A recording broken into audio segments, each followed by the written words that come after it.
Muy buenas noches. Sean todos ustedes bienvenidos a esta sesión académica del martes 13 de septiembre de 2022 con la conferencia Fragmentos de mi libro, Gente Paisajosa, a cargo de nuestro invitado, el doctor Carlos Enríguez Zuluaga. Agradecemos a las personas que nos están viendo a través de la multiplataforma de esta benemérita institución, así como a las personas que nos acompañan en nuestra casa sede. Por lo cual, solicito a la licenciada María del Pilar Sánchez Alfaro, expresidenta de esa institución, que tenga bien llevar la conducción del orden del día de esta sesión académica. Muchas gracias, presidente. Agradezco esta invitación para suplir a nuestra secretaria general, que por causas de fuerza mayor no ha podido estar aquí, y con mucho gusto conduciré esta sesión. El presidium está integrado por el licenciado Samuel Gómez Luna Cortés, presidente, el doctor Carlos Enríguez Zuluaga, invitado y conferencista, y su servidora, María del Pilar Sánchez Alfaro, expresidenta. Nuestro conferencista de hoy nació en La Resolana, Jalisco, en 1947. Es doctor en Derecho por la Universidad CEU San Pablo de Madrid. Ha publicado los poemarios Si no hubiéramos estado, que lo publicó la Secretaría de Cultura del Gobierno de Jalisco en 1988, y Zona de Desastre, que es una edición de El Viaje de 2013. El libro de estampas Paisajes desde un balcón, de Editorial Ágata, publicado en 1998, que es de cuentos. El caso Sirio, también de Editorial Ágata, en 2000, y de relatos.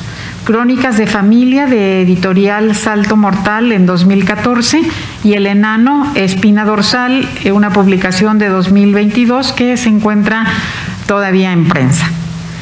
A continuación escucharemos a nuestro conferencista de hoy, el doctor Carlos Enríguez Zuluaga. Adelante, doctor, por favor, y muy querido amigo.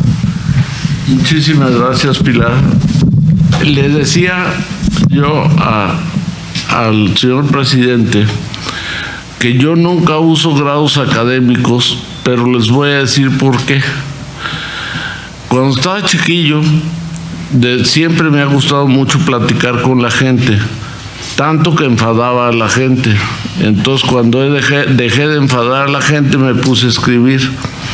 Entonces, el que me aguantaba mis escritos adolescentes fue Manuel Carballo. Y Emanuel me dijo una vez, dice, tú vas a ser abogado. Yo todavía ni siquiera pensaba que iba a ser abogado. Y me dijo, tú vas a ser abogado y también vas a ser escritor. Entonces te recomiendo que no seas escritor entre los abogados y abogado entre los escritores. Trata de ser abogado entre los abogados y escritor entre los escritores.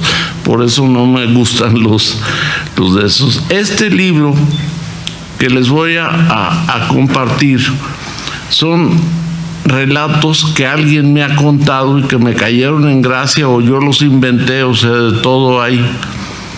Pero en los casos en que alguien me los contó, he tratado de decir quién me los contó para no robar créditos ajenos. El primer caso que les quiero platicar es la historia de don Evaristo.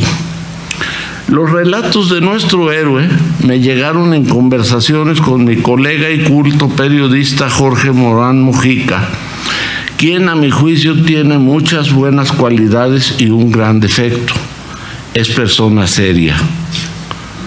Y eso hace que para efectos históricos toque siempre temas trascendentes y profundos, en los que ciertamente no caben las historias que les contaré respecto de un limpio servidor público, un cuico, para efectos tapatíos policía, que para completar el gasto, además del servicio policial, acompañaba a algunos abogados a hacer embargos.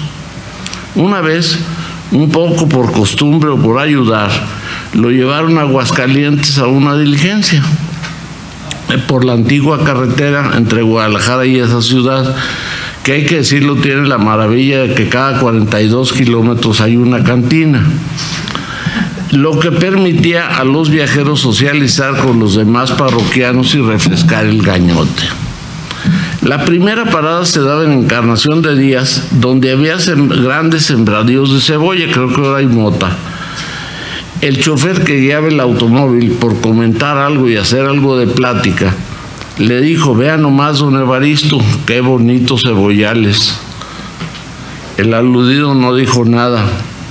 Pasaron San Juan, San Miguel, Tepa y otros pueblos en el trayecto, que duró como 3 horas, y cuando iban a pasar por Puente Grande, ya llegando aquí, voltea don Evaristo y dice: pa'l caldo.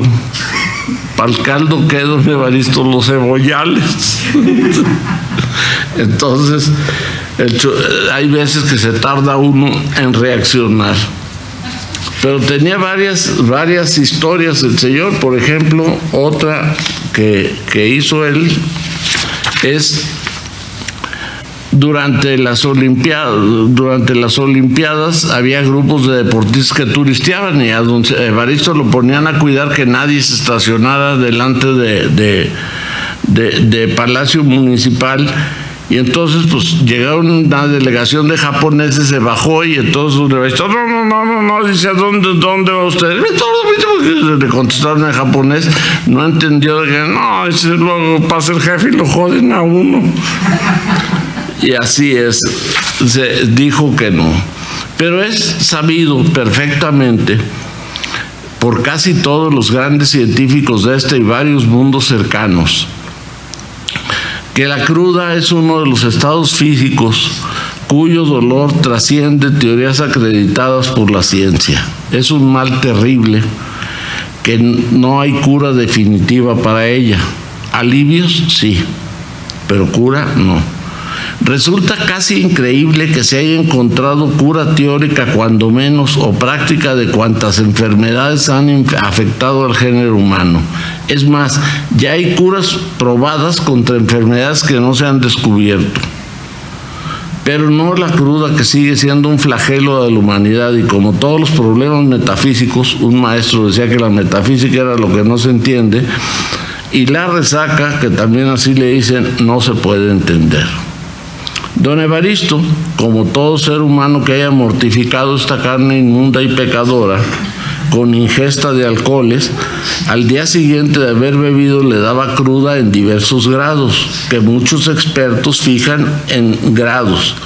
Acusan a un exgobernador de haber creado la escala de Richards, y estudios posteriores han determinado que sus niveles más elementales va de la sed al vómito, el dolor de cabeza, la boca sabiendo a 20 de cobre, hasta la inmovilidad física y sentir al chamuco abrazado del sufriente, pasando por estados medios tales como que te ladre un perro y te subas a un árbol. Don Evaristo se encontraba en uno de esos estados medios y traía un crudonón de pronóstico reservado, y fue obligado, a pesar del sufrimiento, a asistir en pleno mayo a una reunión política, y como tal carente de todo interés. La reunión se celebraba en un pequeño salón, y don Evaristo, que no conocía a nadie, asistía vestido de civil como representante de su jefe, y al parecer todos los que estaban sentados también eran representantes.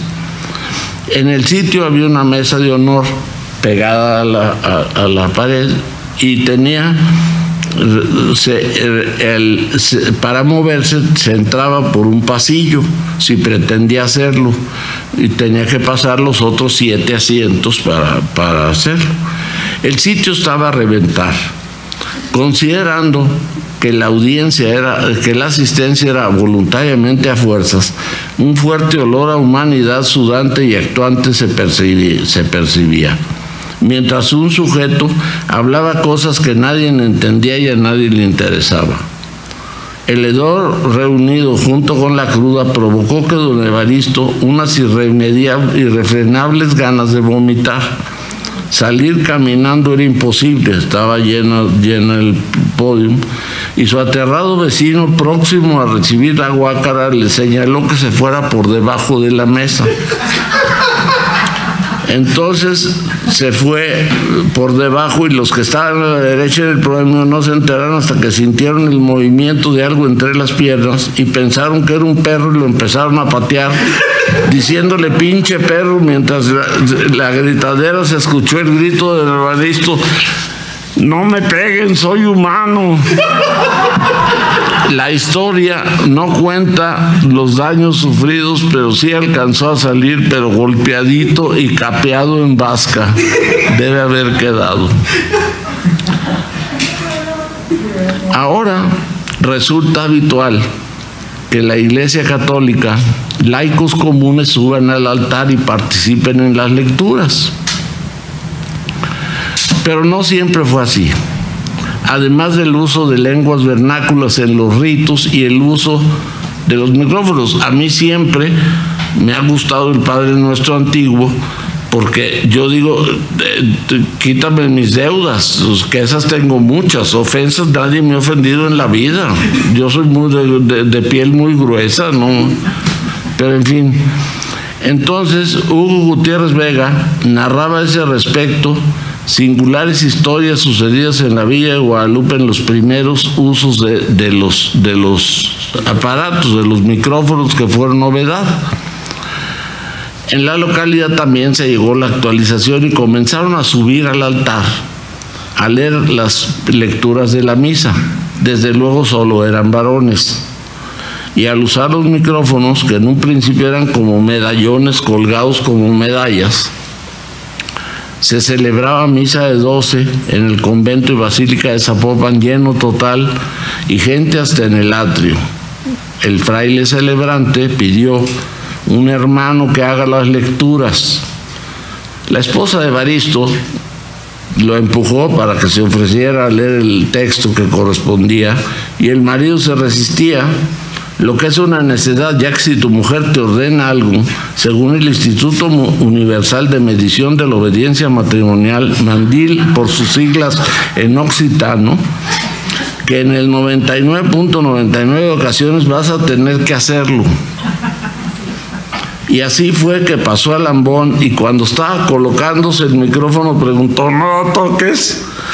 Desde luego la mitad de la iglesia se salió a reír y de ahí terminó la misa. Don Evaristo, pero la que más me gusta recordar es una vez que el Genízaro se encontraba tomando en la zona de tolerancia de Manzanillo. La zona de tolerancia, para todas las damas que están muy chiquitas aquí, las que visitan, era un lugar donde se permitía las luchas súper libres, y llamada La Pedregosa, la zona de Manzanillo.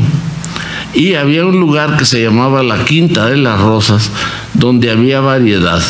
Y la variedad consistía en un sujeto vestido de gorila que hacía parecer que golpeaba al tiempo que desvestía y seducía a una chica, y esto al ritmo de tambores supuestamente primitivos. Don Evaristo, ya pedo, comenzó a disgustarse con el supuesto golpeador, mientras murmuraba cada vez en voz más alta, mendigo animal tan abusivo, y no pudiendo más se levantó y se le abalanzó al gorila golpeándolo, mientras el agredido, para defenderse, solo acreditó a decir, yo también soy de Cihuatlán, que era la tierra de don Evaristo. Entonces, terrible eso. La siguiente que les contaré es una historia de mi tío Bernardo, que siempre afirmó que su máximo deseo era volver a vivir a México, y nunca pudo lograrlo, esencialmente porque nunca pensó en hacerlo. Aunque hay que decir que no había ninguna razón para volver. De hecho, no recordaba por qué había emigrado, y menos a los Estados Unidos, donde no le gustaba la comida, ni hablaba una palabra de inglés. Sin embargo, hasta donde recordaba fue a dar a Nueva York, porque le juraron que esa ciudad era municipio de Yagualica, y a él le gustaba mucho la salsa picante que ahí fabricaban. Por lo que cuanto supo que estaba allá, él fue el primer sorprendido y casi se muere del susto cuando se enteró. De eso hace más de 40 años y sigue allá. Y todavía está sorprendido, tanto que su primer acto matutino es preguntarse qué carajos está haciendo ahí.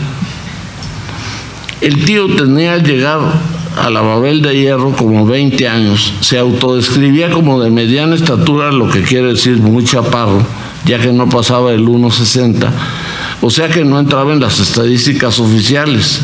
Nariz aguileña, cejas de gusano barrenador, bigote tupido de esos llamados como de aguacero y una innata capacidad para decir idioteces, lo que hacía con una seguridad impresionante. Por aquel entonces, Bernardo era de complexión delgada, aunque ya para entonces lucía una pancita que después fue evolucionando hasta que desarrolló y formó una monumental panza que parecía un gran cesto de tripas, aunque él se enojaba cuando se lo decían, ya que afirmaba que él no era gordo, que estaba inflamado a golpes que le propinaba su media naranja. Golpes concentrados, ya que su mujer era chaparra, y entonces por eso lo golpeaba ahí. Tenía la nariz recta, cierto aire de galán de pueblo chico, un caminado medio, no sé cómo, conforme a los tiempos que vivía, usaba un copete tipo Elvis. Y no lavaba los jeans y usaba lentes oscuros hasta en lo oscuro. Siempre le dolió no ser guapo. Eso es terrible. Por eso sí le dolía, porque decía que la guapura era la sal de la vida. Nada se compara con la belleza, ni la riqueza, ni la fama, ni el valor de los guerreros, ni los héroes deportivos, ni los prohombres de la patria. Y como muestra de su gran pasión, planteaba una historia que se contaba por el año 132 de nuestra era, que realizaba un viaje por el Nilo el emperador Adriano. Y entre la bola de barberos y gorrones acompañantes estaba el efebo Antínoo, de gran belleza física. No se sabe cómo eran sus facultades intelectuales y la verdad, decía el tío, que a nadie le importaba cómo pensaba el joven, ya que lo más probable es que no lo querían para debates. Según Bernardo, lo tenían dispuesto ahí como carne para los leones. Como en toda historia, decía el tío, había varias versiones. El tío opinaba que la historia es la ciencia por la que se determina que todo lo que uno sabía como verdadero no era cierto, porque es evidente que la verdadera historia no se ha escrito nunca en ningún lugar de este planeta, ni en ninguno de los mundos cercanos. Las opiniones que prevalecen por lo general son acorde a los intereses del que escribe o de los que pagan para que escriban. El hecho es que nadie duda que el Impúber era un bombón, y algunos afirman que este joven era Quirurris del emperador. Otros dicen que nada más lo quería mucho, y otros dan una más improbable que afirman que él era inclusive, o sea que le valía madre. De hecho, el hecho es que el muñecazo murió, probablemente porque no sabía respirar debajo del agua. Esto, a pesar de estar tan guapo, los historiadores por su parte dijeron unos que lo ahogaron, aunque no dicen quién, porque algunos historiadores chismosos, que también los hay, dijeron que se trataba de un crimen pasional. Otra teoría muy popular es que el galán se suicidó porque no aguantaba el terrible acoso de que era sujeto por parte de Adriano y de 438 miembros de la comitiva, de aquel sujeto que parecían tenerlo como cabrito al pastor, ya embarillado. Una última teoría, probablemente la menos cierta, aunque muy probable, decía que se cayó por pendejo y se ahogó. No quiero contarles cómo fue el drama. Enfatizaba el tío engolando la voz. El emperador Adriano, mirándose en el río, lloraba hecho una Magdalena.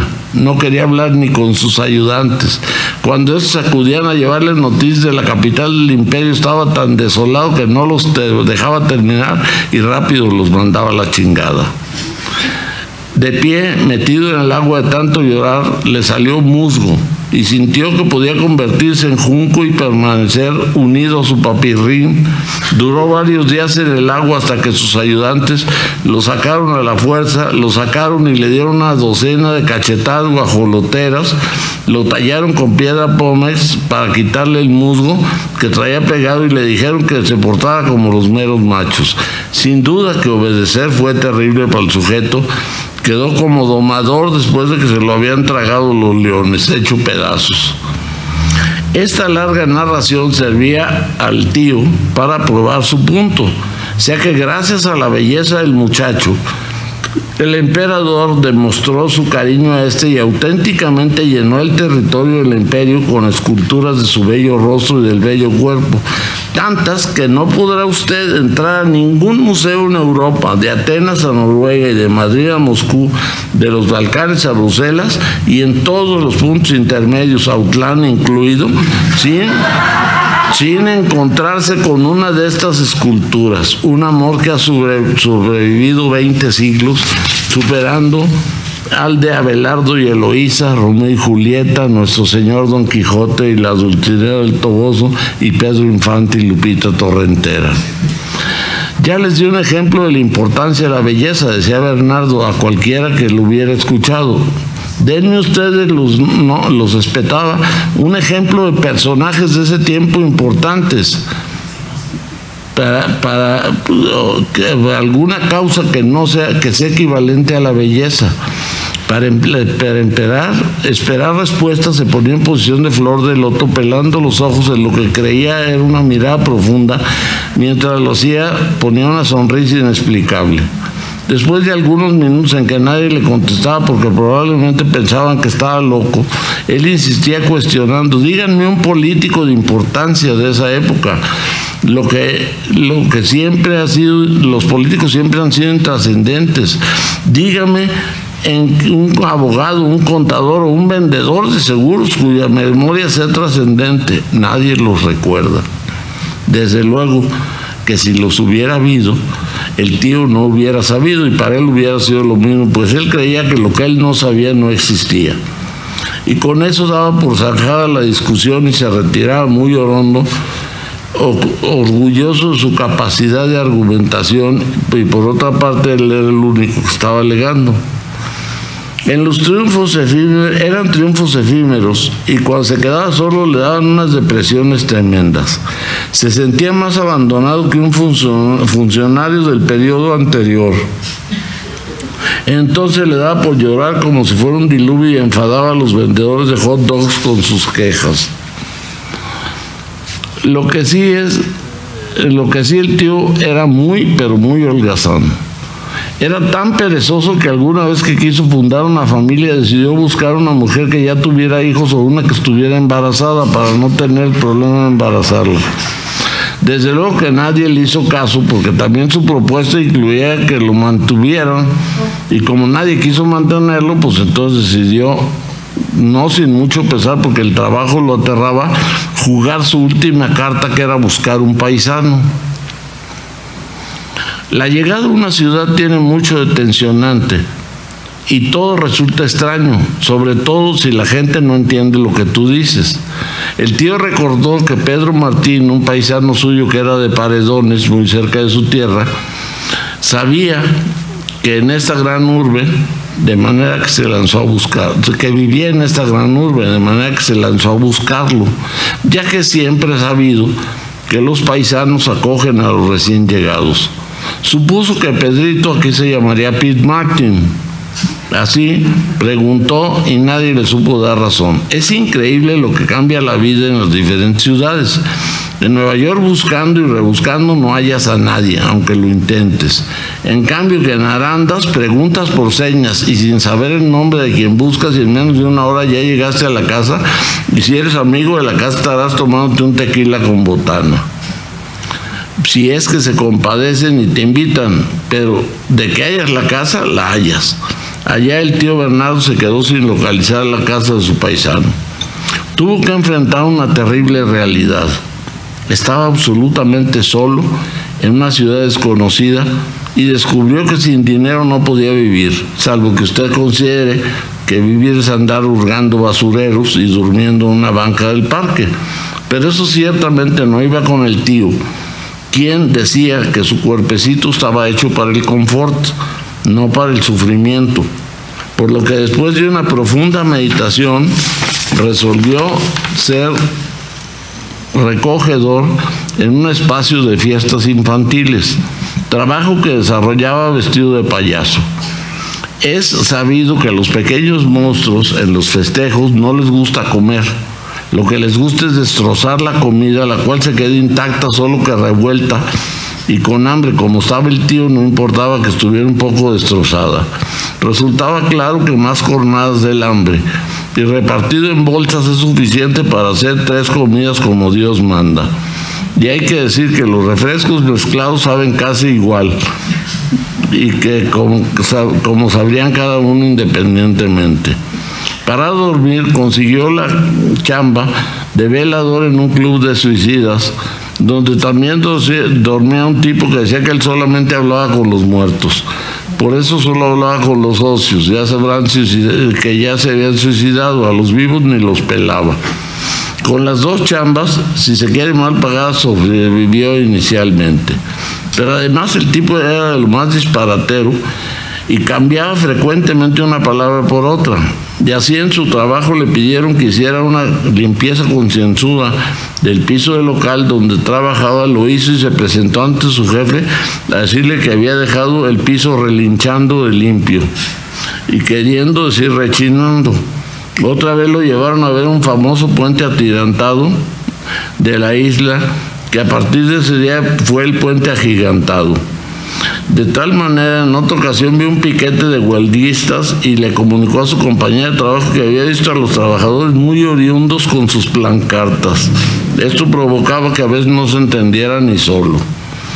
Algunos meses después de haber llegado a la ciudad, conoció a una guapa mujer llamada Shirley, originaria de Falfurrias, Texas, donde, aunque ella siempre afirmaba que era oriunda de Manhattan, no tenía hijos ni estaba embarazada, pero tenía un par de perros, Irish Wolfhound, que por si usted no los conoce, son como una especie parecida a un caballo chico, no pony.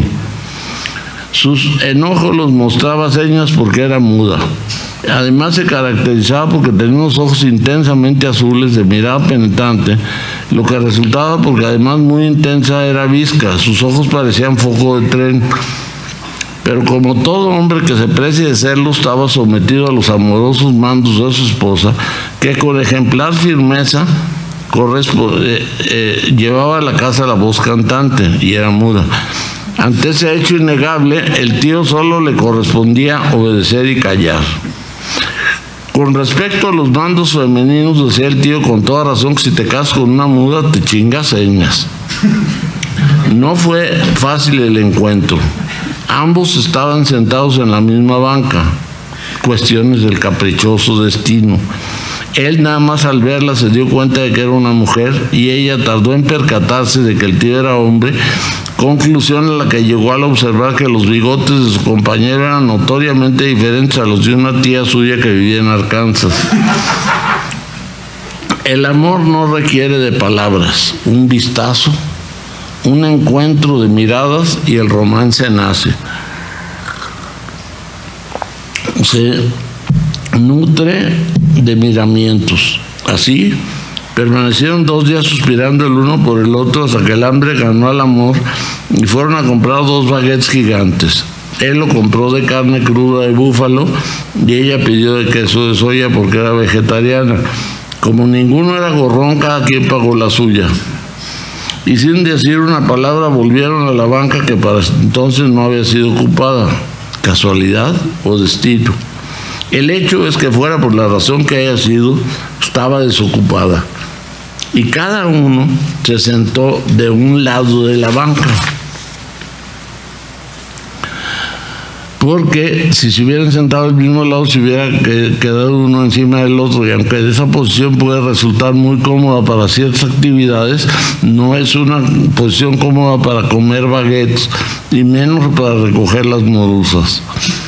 Se sentaron uno sin dejar de mirarse. Ella mordió su baguette, él mordió el suyo, salivaciones sin perder la mirada, otras mordidas, hasta casi terminarse el bocadillo que profundizó la mirada. Él dejó el resto del baguette, ella hizo lo mismo, se acercaron, desde luego ellos, no los baguettes, se besaron y se fueron para no volverse a separar. sin que nadie lo notara, pero lo cierto es que dejaron un basurero de baguettes a medio comer en la banca. La boda fue en Central Park, vestidos con los mejores atuendos que pudieron encontrar para celebrar una ceremonia turquestana, que era lo que en ese tiempo estaba de moda en la ciudad. Y como no pudieron encontrar a ningún ministro de ninguna religión conocida, habilitaron a un tipo al parecer yugoslavo que traía un letrero en el que anunciaba el final de los tiempos, y a señas les dijo algo que no entendieron y por eso consideraron que ya quedaron casados. Y el improvisado ministro quedó tan complacido que puso una agencia matrimonial que ha tenido mucho éxito en algunos grupos sociales, como los policías de barrio, las estrellas de Broadway y los habitantes de algunas tribus que viven en las partes más recónditas del Amazonas. Pero ya que adicionalmente a la ceremonia el ministro aparecía disfrazado de gorila y permitía a los contrayentes que lo atacaran a golpes, lo que causaba gran algarabía entre los tórtolos y sus invitados. Como en casi todas las bodas, los únicos que van con gusto son los novios y la madre de la novia. Los invitados tan solo van por la percha. Según estudios realizados por el Conglomerado Internacional de Estudios Exóticos sobre los seres terrestres, AIJALE por sus siglas en occitano, han platicado encuestas in situ durante los últimos 25 años con un 3% de posibilidades de error y han demostrado que el 72.85% de los asistentes a la boda no tienen ni idea si los invitó el novio o la novia, y que los novios desconocen al 92.22% de los que llegan a felicitarlo. De tal manera que si el 99.12% de los que agarraron la peor borrachera en cada una de sus bodas estudiadas no conocía a los novios y repitió la melopea en el 89% de las bodas celebradas en los siguientes 30 semanas. Por lo que así como se contrata un wedding planner, alguien que asesore a los novios en la música y en el banquete, ya que los novios están tan atarantados que se están casando, se sugiere contratar un conocedor de parientes, con lo cual sabrán con quién palabran. En la boda del tío fue muy fácil porque no conocían a nadie, por lo que sabían que todos los que estaban ahí eran gorrones, principalmente el que salió más borracho, salió capeado en vasca. Aunque supieron que eran gorrones y lo aceptaron porque las bodas sin invitados son horribles. Alguien apareció con un mariachi, son tan ruidosos que solo en eventos así los admiten. El que lo llevó estaba soñando con sones abajeños y logró que los más borrachos de la fiesta lo que logró es que los más borrachos de la fiesta secuestraran a los músicos y les hicieran cantar puros boleros de ardidos, hasta que minutos después todos cantaban canciones diferentes sin orden ni conciertos. La luna de miel no puedo contarla, ya que esta narración está siendo elaborada para clasificación A, esto es, niños y adultos. Pero eligieron para pasarla las taquillas de Victoria Station. Tenía la mujer un pequeño departamento en el piso del inmenso edificio 158 de la avenida 58, muy cerca de Broadway, donde fijaron su nidito de amor. Ahí han vivido un matrimonio perfecto, 40 años sin un sí ni un no. Ella por razones obvias y él porque aunque hubiera dicho algo ella no le entendía una palabra. Y a pesar de eso, el tiempo que vivió en la Babel de Hierro nunca aprendió una palabra del idioma de Shakespeare. No necesitaba saber el idioma, ya que era perfectamente conocido en su entorno, porque el portero del edificio lo distinguía como el gordo de los bigotes. Invariablemente desayunaban en el Big Joe's, donde diario pedía coffee and donuts, que era lo único que sabía decir en inglés. Como a los 15 años de pedir ahí, se enfadó del desayuno y le preguntó a un vecino cómo se pedía otra cosa. ¿Cómo qué?, le preguntó el vecino. Pues huevos revueltos. Ah, se contestó el vecino, si quieres huevos revueltos pides scrambled eggs. Lo anotó para no equivocarse, y al día siguiente que llegó a desayunar muy orondo con su nuevo conocimiento, pidió scrambled eggs. Y entonces la mesera le preguntó ham or bacon. Como no entendió, le dijo coffee and donuts. Fue la última vez que intentó cambiar un desayuno. Cualquier ciudadano normal en esas condiciones se hubiera devuelto a su tierra, pero hay que decir que por alguna razón que desconozco eso no sucede. Por más que estén allá, los que están allá prefieren quedarse que devolverse.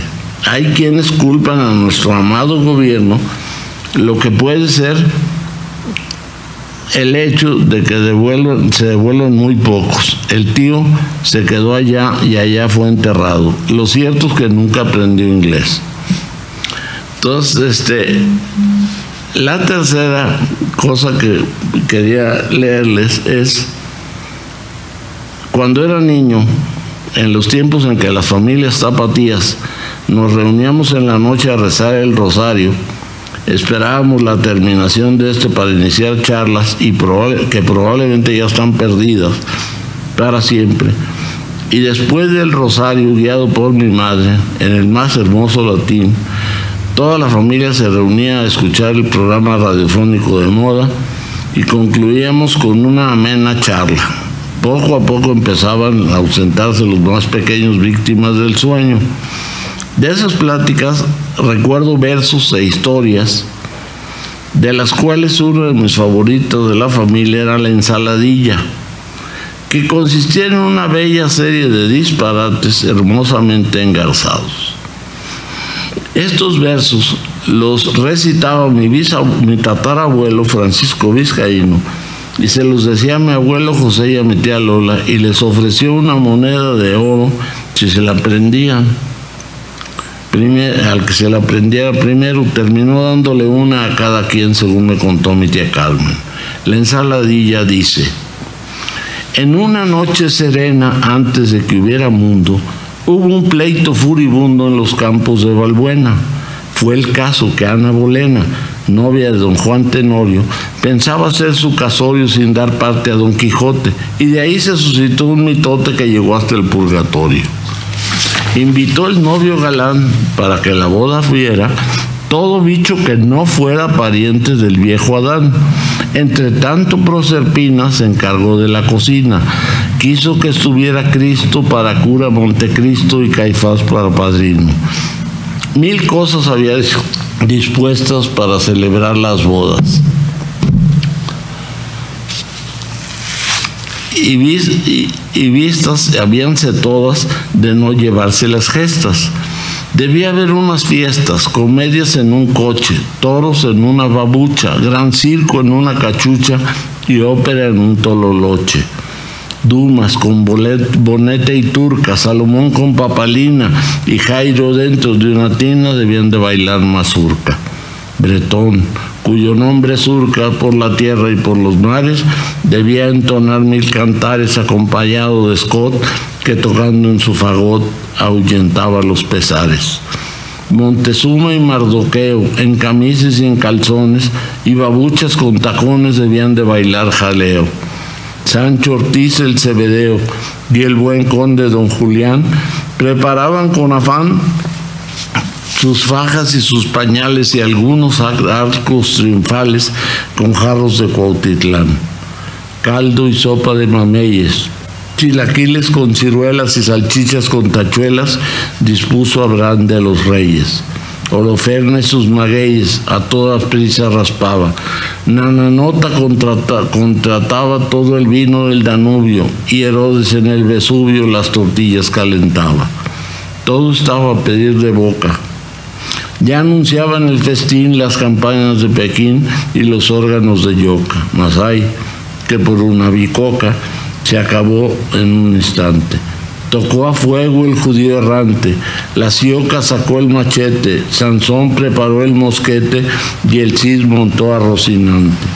Los huérfanos de la aldea, Hernani, Norma y Lucía, cantaban el Ave María y el Dominus Labio Mea. Y la pobre Dulcinea andaba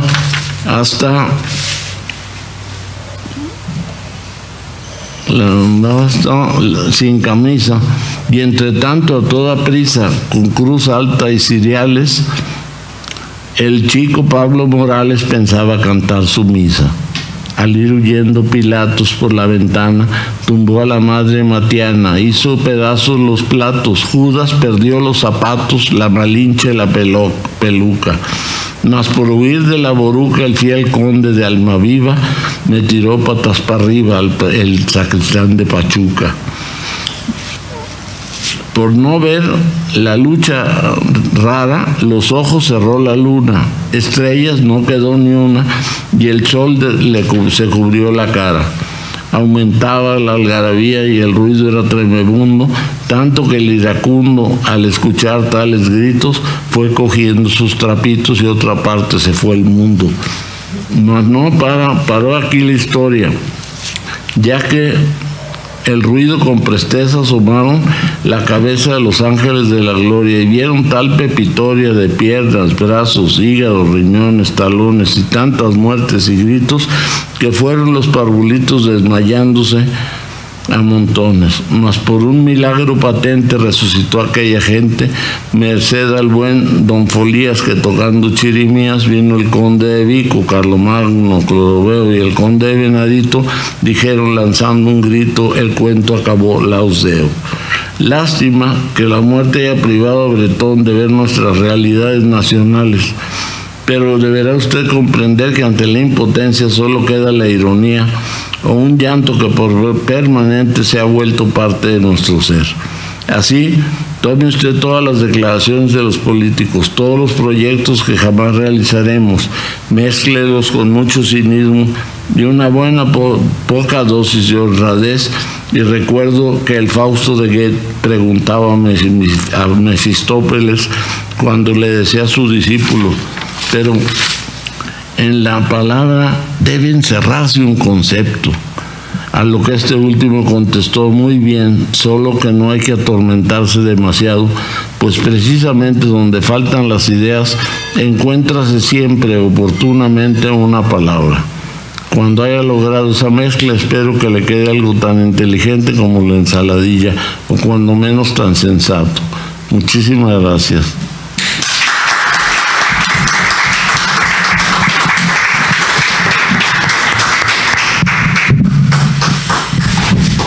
Carlos, muchas gracias por esta amenísima charla que denota pues un gran bagaje cultural, una pluma excelente, un lenguaje extraordinario.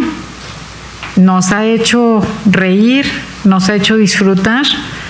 De verdad, muchas gracias por compartirnos esta parte de tu libro que tienes por ahí guardado sin publicar. Quiero agradecer la presencia de nuestro expresidente, mi compañero expresidente, el doctor Eduardo Velasco Briceño, y también de la señora Fanny Lancaster Jones, esposa de mi muy querido amigo Carlos, muy amiga querida también. Gracias, Fanny, por acompañarnos. Y pasamos entonces a la entrega del reconocimiento de manos de nuestro presidente. Adelante, presidente. La Benemérita Sociedad de Geografía y Estadística del Estado de Jalisco, institución científica y cultural instalada el 27 de septiembre de 1864, otorga el presente reconocimiento al maestro Carlos Enríquez Zuluaga por su brillante participación en las actividades organizadas por esta institución con su conferencia Fragmentos de mi libro, Gente Paisajosa, misma que se llevó a cabo en las instalaciones de nuestra casa sede, cumpliendo así con el objetivo fundamental de esta benemérita institución, que desde su fundación ha sido el estudio y la divulgación de la ciencia y la cultura. Guadalajara, Jalisco, a 13 de septiembre de 2022, firman al calce la licenciada Carla Georgina Chávez Pech, secretaria general, y el de la voz, Samuel Gómez Luna Cortés, en su calidad de presidente. Quinto Evangelista. Muchas gracias. Muchas gracias. Muchas gracias, Quinto Evangelista.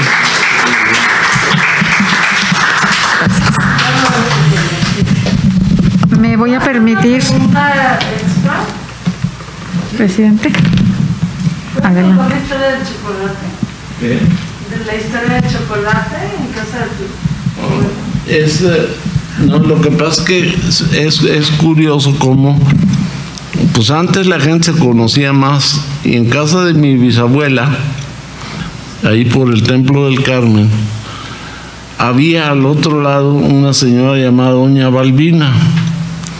Y entonces, a las 7 de la noche, se escuchaba siempre el ruido de los anillos haciendo chocolate, que es un ruido precioso, que ya no se usa, no sé si porque ya no hay anillos o ya no hay batidora de esos.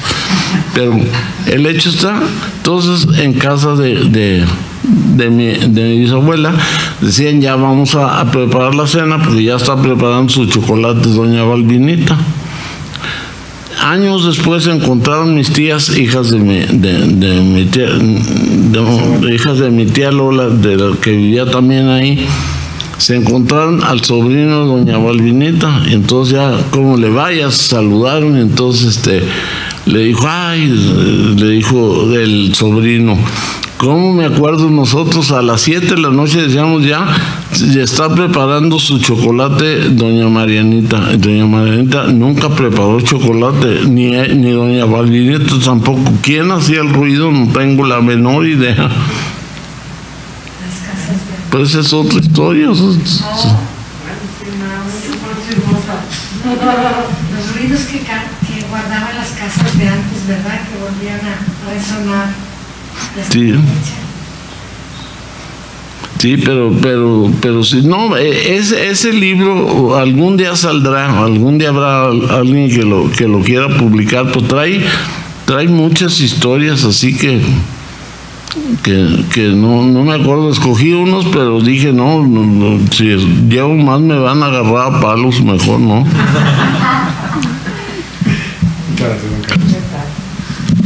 Pues mira, yo sigo batiendo chocolate con molinillo, nomás sin anillos, me los quito porque me estorban, pero le voy a calar para hacer ese ruido que cuentas, ¿eh?